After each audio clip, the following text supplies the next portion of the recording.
فاجعل القرآن ጌታችን አላህ ተባረከ ወተዓላ ስለ ጀነት ሲነግረን ጀነት እንደዚህ በዋዛ በፈዛዛ የምትገኝ አይደለችም ወይም ደግሞ በጫወታ በላግጣ የምትገኝ አይደለችም ፈዛዞች ወይም ደካማዎች يعني كالله تزاز ميدكمو الله تبارك وتعالى ما يتزز لون سوج يمتسد አይደለችም رسول عليه الصلاة والسلام بحديثاتهم እንደተናገሩት ألا إن سلعة الله غالية يا الله تبارك وتعالى سلعة እቃ እሷም ጀነት ነች غالية ውድ ነች ይላሉ رسول صلى الله عليه وسلم ጀነት እጅግ በጣም ውድ ነች العرش المجيد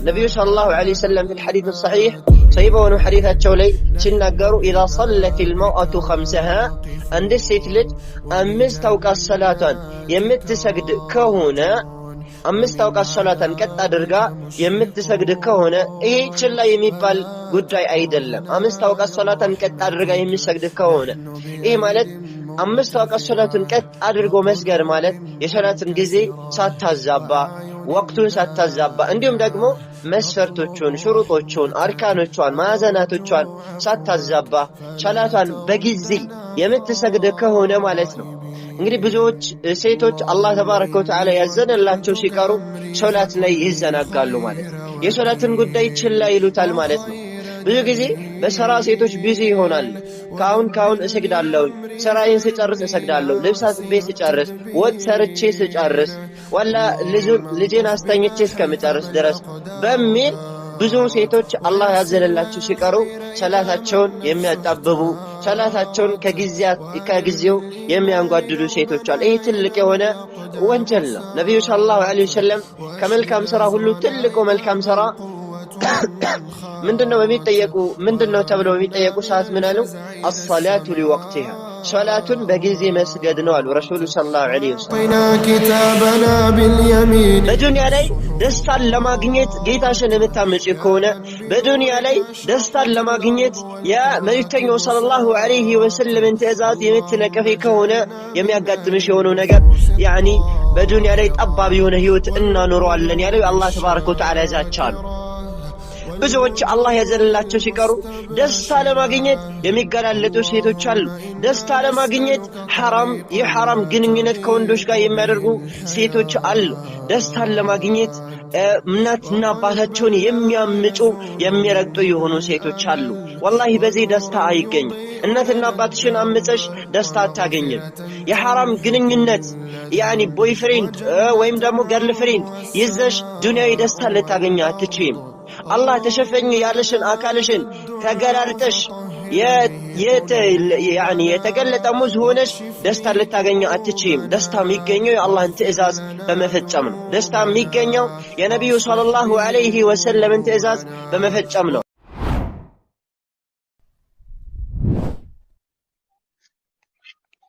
الحمد لله رب العالمين والصلاة والسلام على أشرف الأنبياء والمرسلين نبينا محمد وعلى آله وصحبه أجمعين وبعد فالسلام عليكم ورحمة الله وبركاته إن شاء الله تبارك وتعالى بالله فكاد بالله ساعات بتوسنوا عند ندوتشن እንደሳለም بإذن الله تبارك وتعالى እንግዲህ የሰው ልጅ በዚህ ምድር ላይ በሚፈጠር ሰዓት የተፈጠረበት ብቸኛው ዓላማና ታርጌት ጌታውን አላህ ተባረከ ወተዓላ ለማምለክ አላህን ለመገዛት ነው ይሄ ትልቁ የሰው ልጆች የተፈጠሩበት ዓላማ ነው የሰው ልጅ የተፈጠረበትን ዓላማ ካሟላ ለአላህ የገባውን ቃል ኪዳን ከሞላ አላህ Subhanahu Wa Ta'ala በቀጣይ ዓለም ያዘጋጀለት ጀነት ፈሳህና ተድላ የተሞላበት የሆነ ጸጋ አለለት በዚህ ተቃራኒ ደግሞ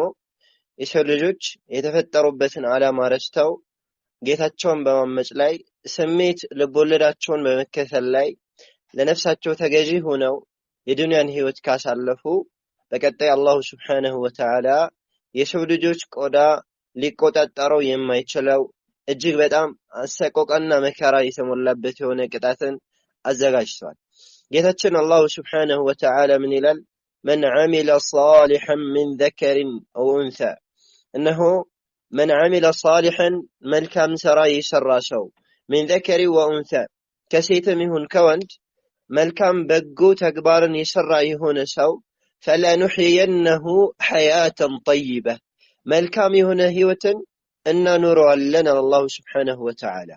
ይሄ የዱንያ ጸጋው ነው። ይሄ በዱንያ የሚሰጠው የሆነ ተድላ ነው። መልካም ሥራ የሰራ فلنحيينه حياة طيبة መልካም ህይወትን እናኖረዋለን። በዚህ አንቀጽ አላህ ተባረከ ወተዓላ ምን ብሎ ነው የጀመረው? من عمل صالحا من ذكر أو أنثى ከሴትም ይሁን ከወንድ ብሎ ነው የጠቀሰው ማለት ነው። መልካም ሥራ የሰራ ሰው አላህ ዘንድ ምንዳን ለመንዳት ጾታ እንደማይለየው በዚህ አንቀጽ መጀመሪያ እየዳሰሰልን ነው። من ذكر أو أنثى ከሴትም ይሁን ከወንድ የሚታየው መልካም ሥራ መስራቱ ነው። الجزاء والنتيجة ምንዳውና ውጤቱ ምንድነው? فلنحيينه حياة طيبة መልካም ህይወትን እናኖረዋለን። ይሄ የዱንያ ጸጋው ነው። ولنجزينهم أجرهم بأحسن ما كانوا يعملون ምንዳቸውንም ይሰሩት ከነበሩት እጅግ በጣም ባማረ መልኩ በቀጣዩ ዓለም በጀነት እንመነዳቸዋለን አላሁ ስብሓነሁ ወተዓላ። ስለዚህ መልካም ሥራ የሰራ ሰው ብሎ ነው የጀመረው። መልካም ሥራ ማለት ምን ማለት ነው? መልካም ሥራ እንዴት መስራት አለብን? ይሄ የሁላችንም ቢስራ ነው ሊሆን የሚገባው ማለት ነው።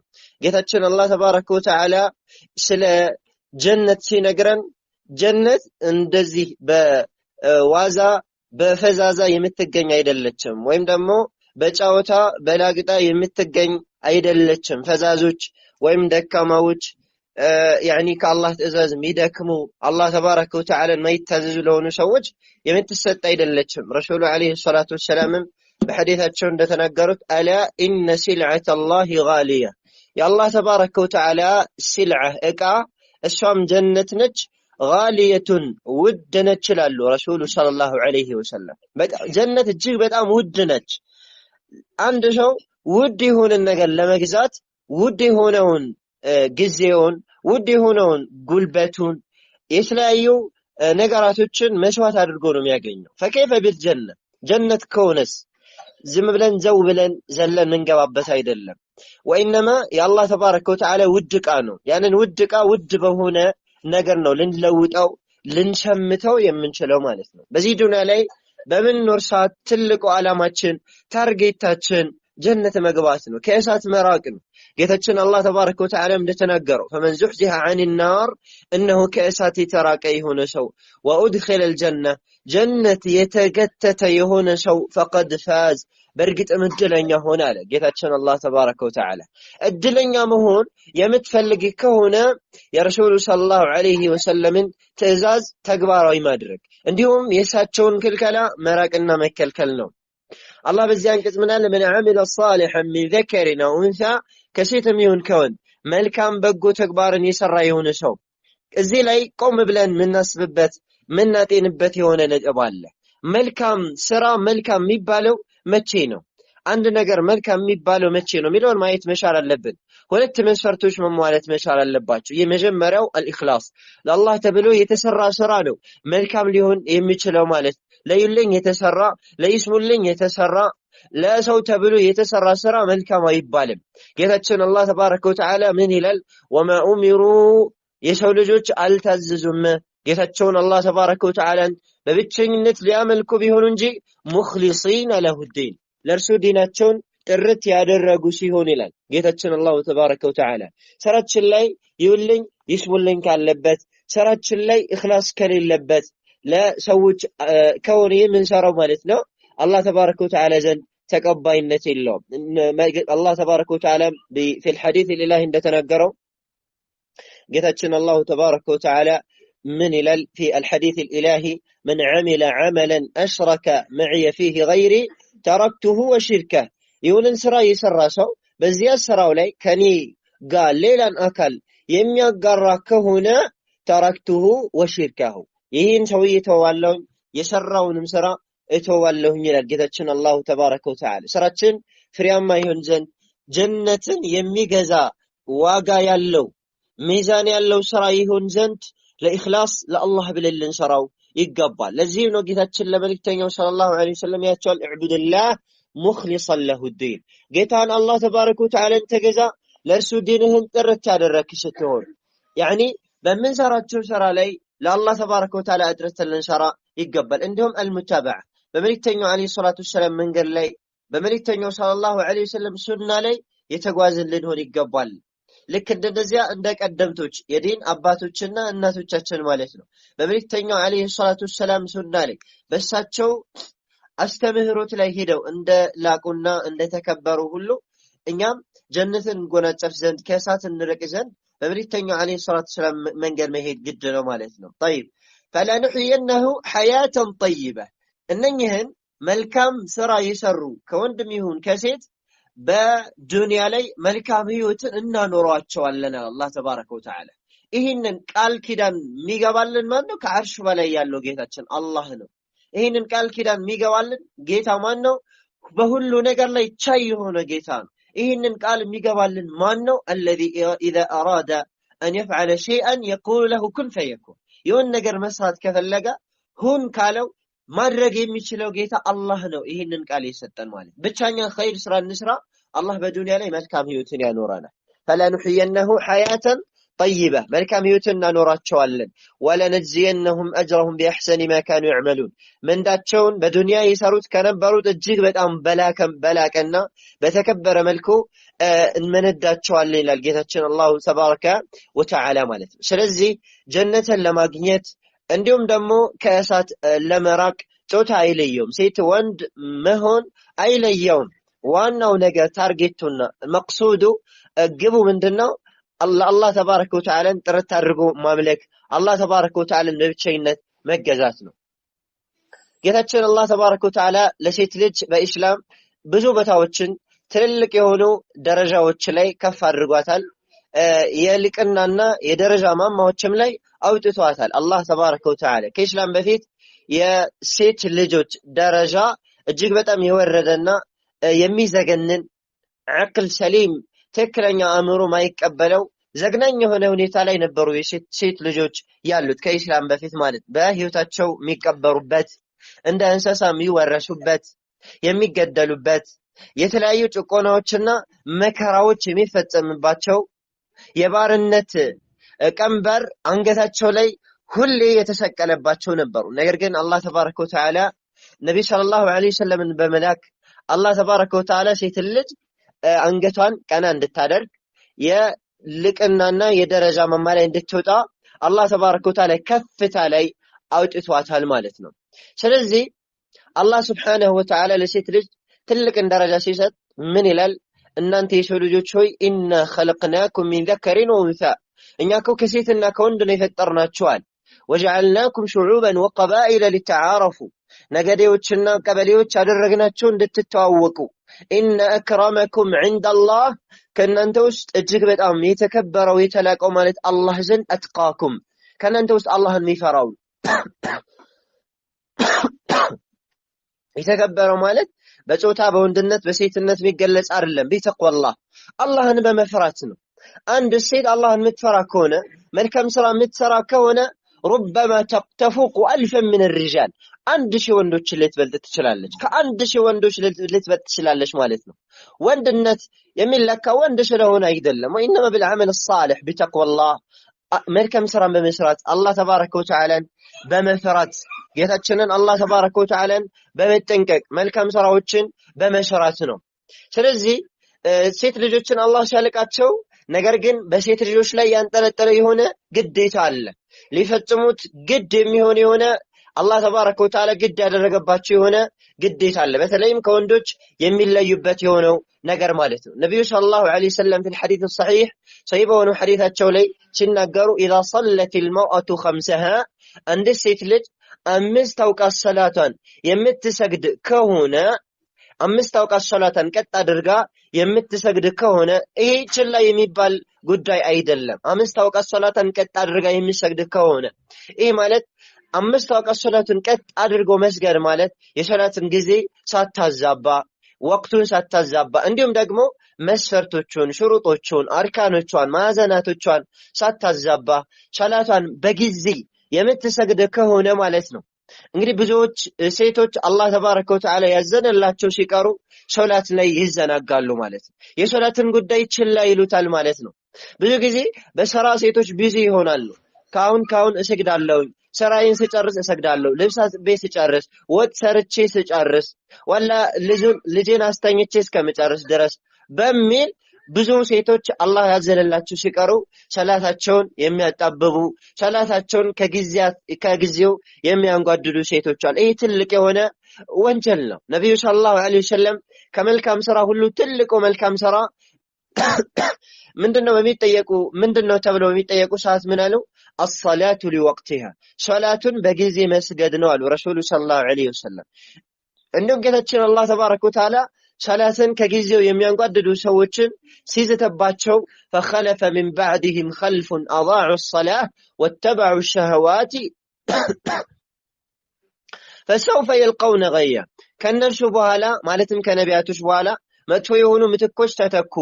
أضاعوا الصلاة ሰላትን ከጊዜዋ የሚያጣብቡ የሆኑ አላቸው። እነዚህን መጥፎ ምትኮች ማለት واتبعوا الشهوات ስሜታቸውን ልቦለዳቸውን ቢከተሉ ነፍሳቸውን መሪ ያደረጉ ነፍስያቸውን የሚገዙ የሆኑ ሰዎች እነዚህ ሰዎች ከደጋጎችና ከጻድቃኖች በኋላ ምትኮች ሆነው መጡ። አላህ እነዚህ ሰዎች አስመልክቶ ምን አለ? فسوف يلقون غيا غي የተሰኘ የጀሃነምን ጉድጓድ ሳይገናኙ አይቀርም አለ አላህ ተባረከ ወተዓላ። ይህ ትልቅ የሆነ ዛቻ ነው። من رب العالمين سبحانه ከአላሁ ተባረከ ወተዓላ ማለት ነው። غي የተሰኘውን ጀሃነም ሳይገቡት አይቀሩም እነኚህ ሰላትን ከጊዜዋ የሚያጣብቡ ይሆኑ ይላል ጌታችን አላሁ ተባረከ ወተዓላ። ኢዘን ሰላትን በጊዜው በመስገድ ላይ ሴቶች አላህ ተባረከ ወተዓላን ለትፈሩ ይገባቸዋል ማለት ነው። ናም ስራ ሊበዛባችሁ ይችላል፣ ቢዚ የምትሆኑበት ሊኖር ይችላል። ነገር ግን كل شيء بعد الصلاة ሁሉም ነገር ከሰላት በኋላ ነው የሚሆነው። ሰላትሽን ልታስቀድም ይገባሻል ማለት ነው። ያ ምንም እንኳን حتى ባልሽ በሆነ ነገር ላይ ቢያዝሽ እናትና አባቶችሽ በሆነ ነገር ላይ ቢያዝሽ ራሱ ሰላትን ነው ልታስቀድም የሚገባሽ። የአላህን ሐቅ ነው ልታስቀድሚ የሚገባሽ። ሰላት ማለት ባንቺና በአላህ መካከል የምትገናኙበት ትልቅ የሆነ መገናኛ ነው። በአላህና ባሮች መካከል የምንገናኝበት ትልቁ የሆነ መገናኛ ነው። አላህ ጋር መገናኘት ማለት በጣም ትልቅ የሆነ ጸጋ ነው። አንድ ሰው በቀን ውስጥ 5 ጊዜ አላህን ይገናኛል። በቀን ውስጥ 5 ጊዜ አላህን ያናገራል። አይደለም የሰላትን ጊዜ ማጣበብ ማዘግየት ይቅርና ማቻኮል መጓጓት ነው ያለበት። ለዚህም ነው ረሱሉ ሰለላሁ ዐለይሂ ወሰለም ለሙአዚናቸው ለቢላል ምን ይሉት ነበር? አሪሕና ቢሃ ያ ቢላል ሆይ በሰላት አሳርፈን ይሉ ነበር። የአይናቸው ማረፊያ ነበር ሰላት፣ የልባቸው መርጊያ ነበር። فكذلك المرأة الصالحة መልካም የሆነች ሴትም ሰላት የአይኗ መርጊያ የልቧ መረጋጊያ የአይኗ ማረፊያ ሰላት ነው። ዙሁር ሰግደሽ ዓስርን በሰላም እንድሰግድ ጌታዬ ሆይ ብለሽ አላህን መለመን። የዓስር ጊዜ የሚደርስ ሰዓት ወደ ኋላ ወደፊት ሳትይ በጊዜው መስገድ። አላህ ተባረከ ወተዓላ ምንመል አላህን መማጸን ሶላትን በኹሹዕ አላህን መፍራት መስገድ። በዚህ መልኩ ጀነትን ማግኘት ይቻላል። ረሱል ሰለላሁ ዐለይሂ ወሰለም ምናል إذا صلت المرأة خمسها وصامت شهرها ወሯን ከጾመች አሉ ረሱል ሰለላሁ ዐለይሂ ወሰለም። ሁለተኛ ደረጃ ምን አሉ? የረመዳንን ወር ሴት ልጅ ከጾመች አሉ ረሱል ሰለላሁ ዐለይሂ ወሰለም። ይሄም ሌላኛው ሴትን ልጅ ላይ ወንድ ልጅ ላይ የተንጠለጠለ የሆነ ግዴታ ነው ማለት ነው። ሲያሙ ሸህሪ ረመዳን የረመዳንን ወር መጾም። ይሄ በከዓመት የዘጠነኛውን ወር እንግዲህ የዓመት ከሙሐረም ይጀምራል። ከሙሐረም ጀምሮ ረመዳን ድረስ 9 ወር አለ። 9ኛው ወር ረመዳን ነው። ይሄንን ረመዳንን ወር መጾም በሴትም በወንድም ላይ ግዴታ ነው። ማለም ተኩን المرأة حائضة ሴትየዋ የወር አበባ ላይ ወይም የወሊድ ደም ላይ እስካልሆነች ድረስ ወይም ደግሞ መንገደኛ እስካልሆነች ድረስ ወይም ህመምተኛ እስካልሆነች ድረስ እንዲሁም ደግሞ ሌሎች ምክንያቶች እስከሌሏት ድረስ አቅመ አዳም ደረጃ ላይ ከደረሰች የረመዳንን ወር መጾም ግዴታ ነው የሚሆነው። ለዚህም ነው በዚህ ሐዲስ ላይ ምን አሉ? 5 አውቃታን ከሰገደች ካሉ በኋላ ወصامت شهرها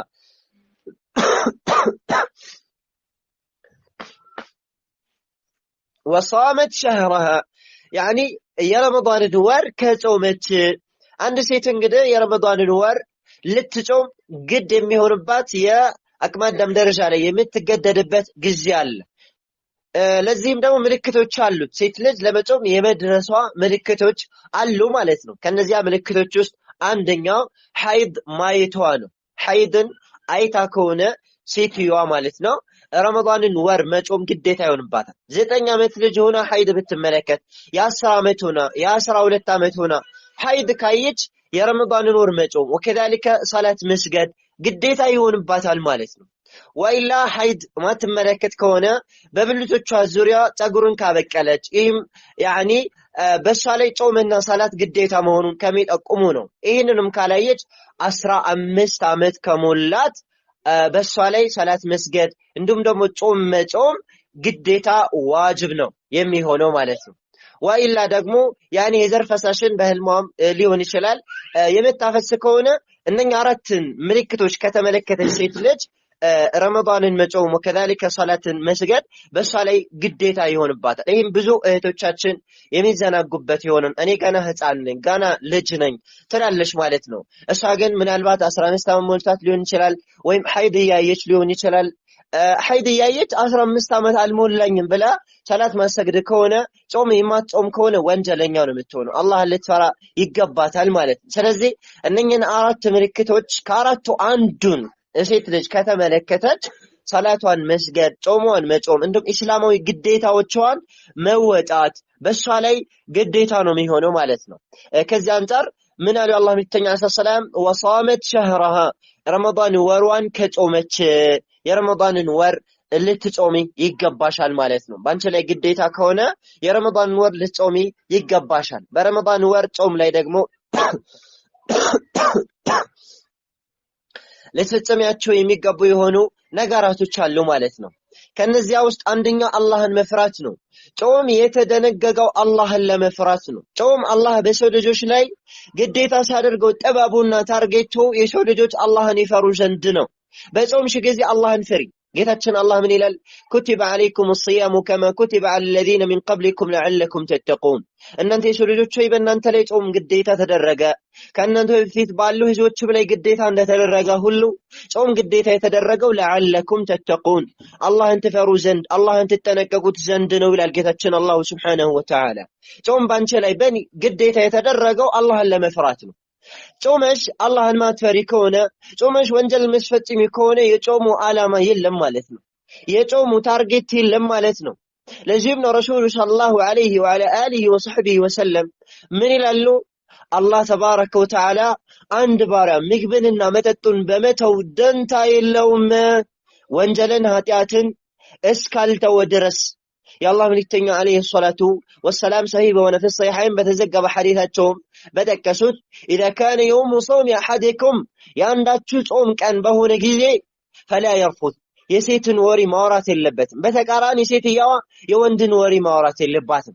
ተሰብስቦ ስለ ወንድ ማውራት እገሊትን አገባት፣ እገሊትን ፈታት፣ በዚህ ገባ በዚህ ወጣ የሴት ወሬ ማለት ነው። ወንዱም እንደዚህው የሴት ወሬ ማለት እየተከለከለ ነው። ወላ የጅሀል የማይማኖችንም ስራ አይስራ።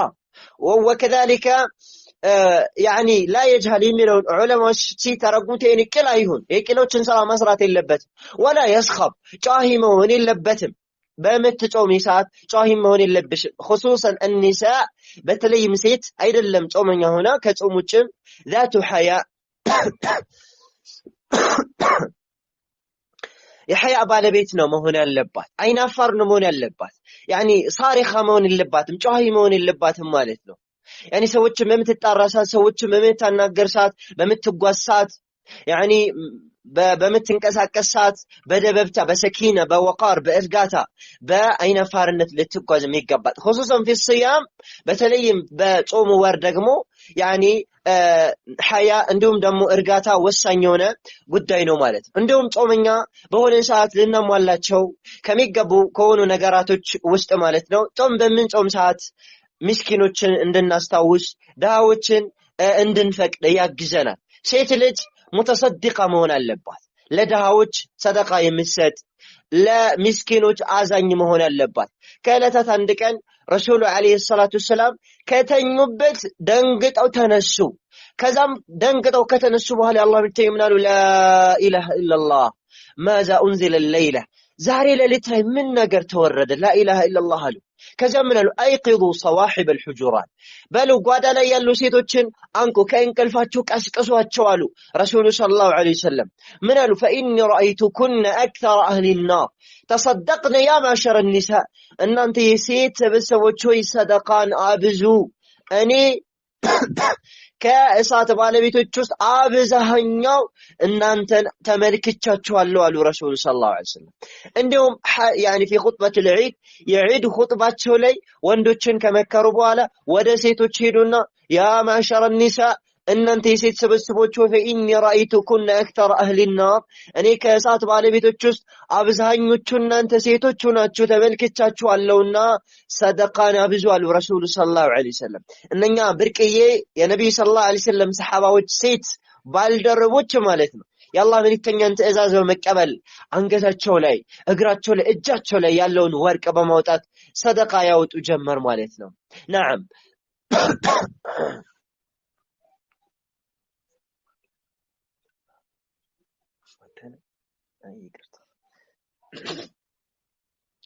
እና ኢንሻአላህ አላብዛባችሁ። ከዚያም አላህ መልእክተኛ አለይሂ ሰላቱ ወሰለም ምን አሉ? إذا صلت المرأة خمسها وصامت شهرها وأطاعت بعلها، ባሏን የምትታዘዝ ከሆነ አሉ በሶስተኛ ደረጃ ማለት ነው። ባሏን ከታዘዘች ሌላኛው ትዳር ለያዙ ሴቶች የነብዩ አለይሂ ሰላም ወሲያ ነው፣ ምክር ነው ማለት ነው። ጣዓት ዘውጅ ያኒ ባልን መታዘዝ ግዴታ ነው ማለት ነው። የአላህ መልእክተኛ አለይሂ ሰላም ከዕለት አንድ ቀን ሙዓዝ ብን ጀበል የተሰኘ ሰሐባ የተለያዩ የካህዲያን ንጉሳኖች መሪ ያኒ ህዝቦቻቸው ሲሰግዱላቸው ተመለከተና ነብዩ ሰለላሁ ዐለይሂ ወሰለም ዘንድ መጥቶ አይ ከንጉሶች ሁሉ ትልቅ ንጉስ ማለት እሳቸው ናቸውና ብሎ ስጁድ ወረደላቸው ለረሱሉ ሰለላሁ ዐለይሂ ወሰለም። የአላህ መልእክተኛ ምን አሉት? ያ ሙዓዝ ምንድነው እያደረክ ያለኸው? እኮ ለአላህ እንጂ ለማንም አይገባም፣ ስጁድ ለሰው ልጅ አይገባም። እሱ ምክንያቱን ነገራቸው። ያኒ የተለያዩ ንጉሶች ስጁድ ሲወረድላቸው ስለተመለከትኩ ነው። አንቱ ደግሞ ከነሱ የበለጠ ሊጎነበስሎት የሚገባዎት ናችሁ ብዬ ስለማሰብ ነው ስላቸው የአላህ መልእክተኛ ምን አሉ? ለው ኩንቱ አሚራን አሐደን አን የስጁደ ሊአሐድ ለአመርቱ ልመርአተ አን ተስጁደ ሊዘውጂሃ፣ እኔ አንድን ሰው ለአንድ ሰው እንዲሰግድ ባዝ ኖሮ ሴት ልጅ ለባሏ እንድትሰግድ አዝ ነበረ። ነገር ግን ጉዳዩ ስጁድ የሚባለው ነገር የአላህ ተባረከ ወተዓላ መብት ነው፣ የአላህ ሐቅ ነው፣ ለፍጡር የሚሰጥ አይደለም አሉ ረሱሉ ሰለላሁ ዐለይሂ ወሰለም። አሻሂድ ዋናው ነጥብ ከዚህ ይህን ሐዲስ ከመውሰድ የፈለኩበት ምንድነው?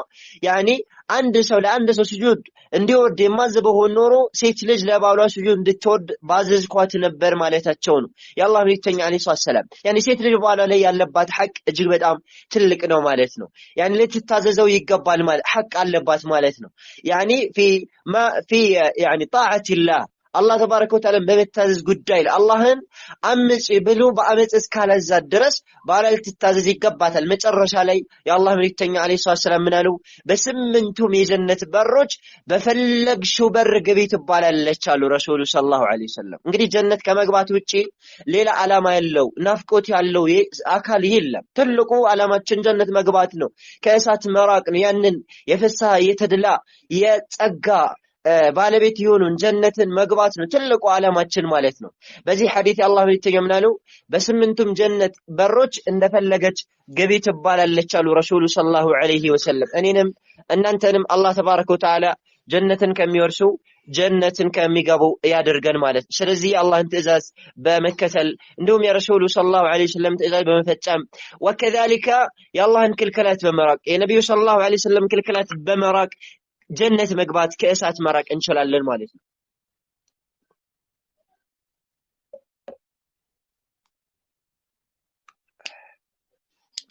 በተቃራኒው ደግሞ አላህን የምታምጪ ከሆነ የአላህ ተባረከ ወተዓላን ትእዛዝ ከጀርባሽ ላይ የምትጥይ ከሆነ ጉዳዩ አደጋ ነው። ጌታችን አላህ ተባረከ ወተዓላ ወመን አዕረض عن ذكري እነሆ ከኔ ግሳጼ ከኔ ትእዛዝ ከኔ መመሪያ ወደ ኋላ የተከረበተ የሆነ ሰው فإن له معيشة ضنكا ለእርሱ ጠባብ የሆነ ህይወት አለው አለ ጌታችን አላሁ ተባረከ ወተዓላ። በዱንያ ላይ ደስታን ለማግኘት ጌታሽን የምታመጪ ከሆነ በዱንያ ላይ ደስታን ለማግኘት የመልእክተኛው ሰለላሁ ዐለይሂ ወሰለም ትእዛዝ የምትነቀፊ ከሆነ የሚያጋጥምሽ የሆነው ነገር ያኒ በዱንያ ላይ ጠባብ የሆነ ህይወት እናኖረዋለን ያለው አላህ ተባረከ ወተዓላ ዛቻ ነው። ብዙዎች አላህ ያዘንላቸው ሲቀሩ ደስታ ለማግኘት የሚገላለጡ ሴቶች አሉ። ደስታ ለማግኘት የሐራም ግንኙነት ከወንዶች ጋር የሚያደርጉ ሴቶች አሉ። ደስታን ለማግኘት እናትና አባታቸውን የሚያምጡ የሚረግጡ የሆኑ ሴቶች አሉ። ወላሂ በዚህ ደስታ አይገኝም። እናትና አባትሽን አምፀሽ ደስታ አታገኝም። የሐራም ግንኙነት ያኒ ቦይፍሬንድ ወይም ደግሞ ገርልፍሬንድ ይዘሽ ዱንያዊ ደስታ ልታገኝ አትችይም። አላህ ተሸፈኝ ያለሽን አካልሽን ተገላልጠሽ የተገለጠ ሙዝ ሆነሽ ደስታ ልታገኝ አትችይም። ደስታ የሚገኘው የአላህን ትእዛዝ በመፈጸም ነው። ደስታ የሚገኘው የነብዩ ሰለላሁ ዐለይሂ ወሰለም ትእዛዝ በመፈጸም ነው። ለዚህም ጌታችን ማለት ወመን አረደ عن ذكري فإن له معيشة ضنكا ጠባብ የሆነ ህይወት አለው። ለዚህም እኮ ነው ብዙ ሴቶች ደስታን እናገኛለን ብለው በሰዎቻቸውን አምፀው አላህን አምፀው ተገላልጠው የወጣቶች የወጣቶች ወከላሊከ አላህን የሚያምፁ የሆኑ ሰዎች መጫወቻ ሆነው ወይ አላገቡ ወይ ከእናት ከአባታቸው አልሆኑ ሜዳ ላይ ወድቀው የማንም መጫወቻ የሆኑ ሴቶች ማለት የማንም መጫወቻ የሆኑ ሴቶች ጫትና ፌስታል ይዘው በየሻይ ቤቱ በየምግብ ቤቱ ማለት ነው። ማንም የሚጠቅሳቸው ማንም የሚነካቸው ማንም የሚጫወትባቸው ማንም ጊዜያዊ ስሜቱን የሚያረካባቸው ያኒ ትንሽ የሆነችን ደስታ እናገኛለን ብለው መጫወቻ የሆኑ ማለት። ስለዚህ አንቺ መጫወቻ ልትሆኚ አይገባሽም። ደስታ የምታገኘው በሂጃብሽ ነው። ደስታ የምታገኘው ቤትሽ ላይ በመርጋትሽ ነው። ወቀርነ ፊ ቡዩቲኩና ወላ ተበረጅነ ተበሩጀ الجاهليه الاولى በቤቶቻችሁ ላይ እናንተ ሴቶች ሆይ ርጉ ይላል ጌታችን አላህ ተባረከ ወተዓላ። አንቺ ቤትሽ ይበቃሻል። ولا تبرجن تبرج الجاهليه الاولى عند መጀመሪያዎቹ መሃይማኖች አትገላለጡ መገላለጥም የለብሽም ማለት ነው። ደስታ የምታገኘው በሂጃቦች ውስጥ ነው ማለት ነው። ያኒ ዱንያዊ ጸጋን ተድላን የምታገኘው አላህን በመታዘዝ ውስጥ ነው ማለት ነው። አላህን የምታመጪ ከሆነ በዱንያ ራሱ የከፋ ህይወት ነው የሚያጋጥምሽ፣ የከፋ አደጋ ነው የሚያጋጥምሽ። አላህ ምን አለ? ወነሕሹሩሁ የውመ القيامة أعمى። ይሄ ዱንያው ብቻ አይደለም። ዱንያ እኮ ታልፋለች። ምንም እንኳን ዱንያ ላይ የተለያዩ መከራዎች ያጋጥሙሽ ያልፋሉ። አላህ ምን አለ? ወነሕሹሩሁ የውመ القيامة أعمى። የቂያማ ቀን አይነ ስውር አድርገን ነው የምንቀሰቅሳቸው።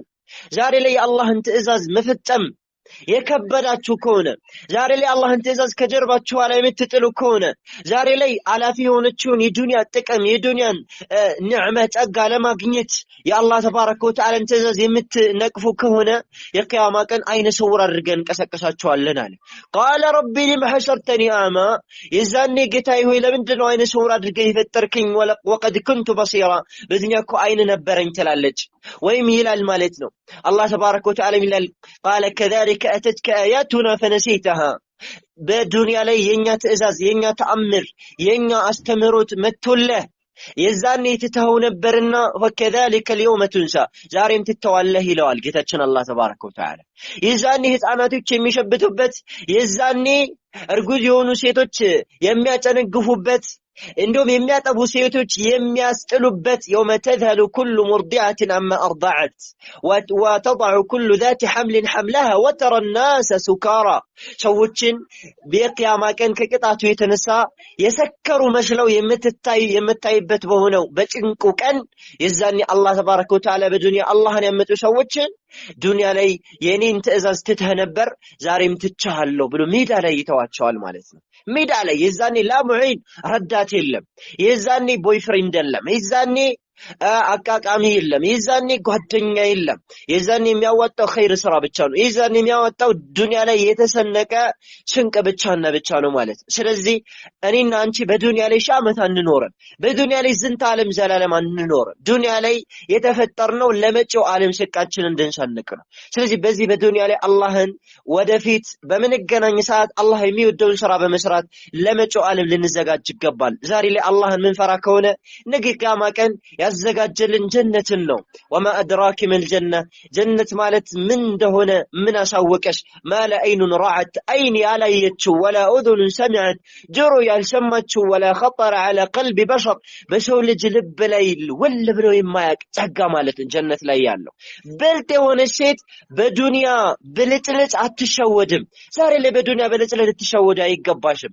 የጀነት ጸጋ፣ የጀነት ተድላ፣ የጀነት ፎቅ፣ የጀነት መጠጦች፣ የጀነት ምግቦች፣ የጀነት መዝናኛዎች፣ የጀነት ጸጋዎች ያኒ ምሳሌ የላቸውም ማለት ነው። ያንን ነው ልትመለከች የሚገባሽ። ዱንያ ላይ ሊከፋች ይችላል፣ ዱንያ ላይ ላይደላሽ ይችላል፣ ዱንያ ላይ መከራዎች፣ ፈተናዎች ሊደራረቡብሽ ይችላሉ።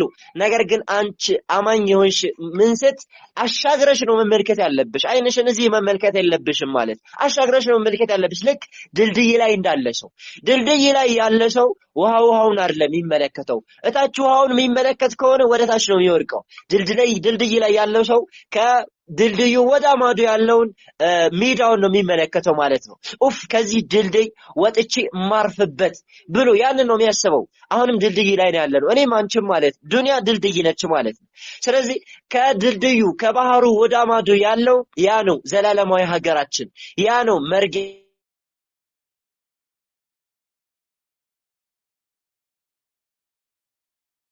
ያችን ያ ነው ትክክለኛው ሀገራችን ይሄን ያችን። ለዚህ ነው ሰለላሁ ዐለይሂ ወሰለም ያለው አዱንያ ሲጅኑ ሙእሚን ዱንያም እስር ቤት ነች ላንቺ ላይ የዱንያ እስር ቤት ነች። አማኝ ከሆነ ትክክለኛ አማኝ ከሆነ ማለት ነው ያኒ እንደ ድልድይ ያደረገ ነው የምንመለከታት ማለት ለመጪው ዓለም ሰንቃችን ምንሰንቀው ማለት ነው።